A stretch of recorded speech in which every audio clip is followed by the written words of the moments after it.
Magandang araw po sa inyong lahat, lalo na sa ating mga pinuno, kawal, kawani, at pamilya ng Hukbong Katihan ng Pilipinas.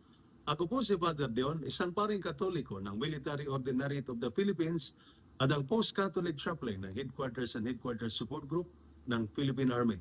At ito po ang salita ng Diyos, ang ating gabay. Ngayon po ay Thursday, October 9, 2025, ng ika-27 linggo sa karaniwang panahon.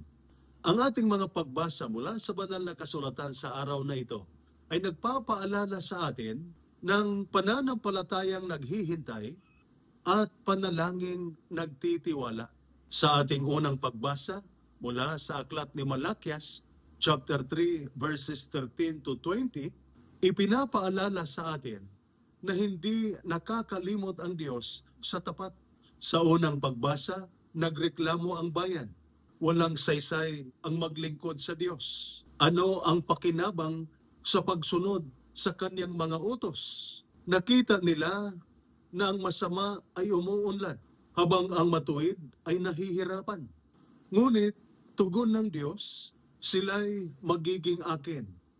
Iingatan ko sila gaya ng isang ama sa kanyang anak na naglilingkod sa kanya. Ipinapakita nito sa atin na hindi nasasayang ang pananampalataya kahit hindi agad nakikita ang gantimpala.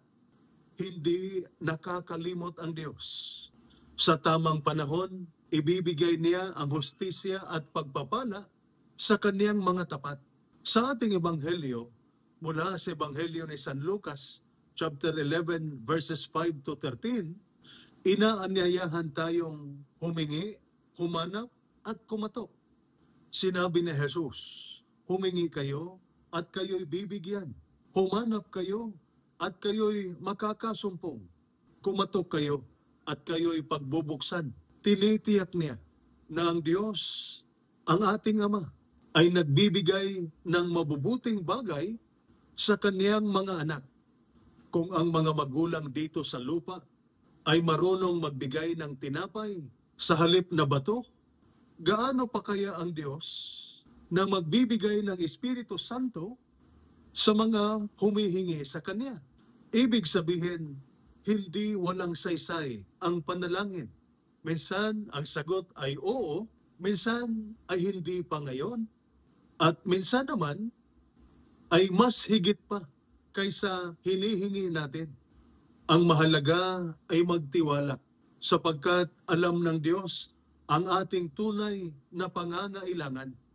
Para sa mga sundalo, ang pananampalataya ay paglilingkod ng may integridad kahit walang nakakakita.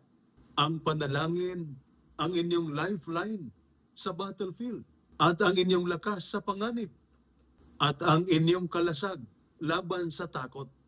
Tulad ng disiplina sa training o pagsasanay, ang araw-araw na pananalangin ang nagpapatatag sa iyo.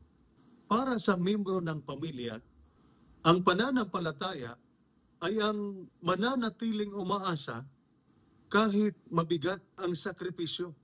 Ang panalangin, ang inyong sandigan sa paghihintay, ang inyong comfort sa pagkawalay, at ang inyong lakas sa oras ng pangamba. Kaya mga kapatid, hindi walang saysay ang pananampalataya at hindi nasasayang ang panalangin. Ang Diyos ay nakakaalala. Ang Diyos ay tumutugon at ang Diyos ay nagbibigay. Mamuhay tayo ng may tiyagang pananampalataya at matiyagang panalangin na may pagtitiwala na sa kay Kristo walang sakripisyong nakakalimutan at walang panalangin hindi naririnig. Ito po ang salita ng Diyos, ang ating gabay. Manalangin tayo. Amang makapangyarihan, pagpalain mo ang aming mga sundalo ng tapang sa digmaan, katapatan sa tungkulin, at tibay sa gitna ng hirap. Ingatan mo ang kanilang mga pamilya sa kapayapaan at paghihintay, pag-asa sa mga pagsubok, at pagkakaisa sa pagmamahalan.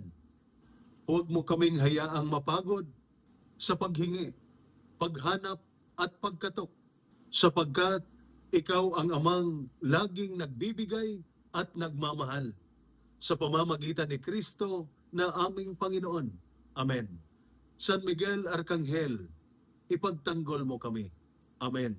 At sumainyo at sa inyong pamilya ang pagpapala ng makapangyarihang Diyos, Ama, Anak at Espiritu Santo. Amen.